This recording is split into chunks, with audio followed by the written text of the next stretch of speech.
Even called me and congratulate பண்ணி இந்த மாதிரி உங்கள் வாய்ஸ் ரொம்ப நல்லா இருக்கு, என்னோட ஒய்ஃப்க்கு ரொம்ப பிடிச்சிருந்துச்சு அப்படின்னு சொல்லி எனக்கு கங்க்ராச்சுலேட் பண்ணாரு.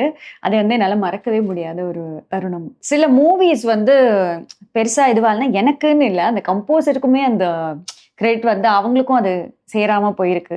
ஸோ கம்போசருக்கே இது வந்து சேராதப்போ எனக்கு வந்து I haven't felt bad about it. இந்த மூவி நல்லா பண்ணாததுனால அந்த பாடல்கள் வந்து பிரபலமாக ஆகாமல் போகிற தருணங்கள் நான் பார்த்துருக்கேன். கெலையா அப்படிங்கிற பாடல் அது வந்து I felt it needed more recognition. ஏன்னா அது என்னோட ஒரு ஃபுல் சோலோ அண்ட் அந்த சாங்கும் நல்லா இருக்கும்.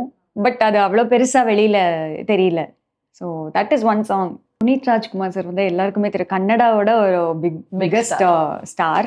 அண்ட் அவரோட லாஸ்ட் மூவியில் எனக்கு பாடுறதுக்கு ஒரு வாய்ப்பு கிடைச்சிச்சுங்கிறதுக்கு வந்து I am still thankful to God.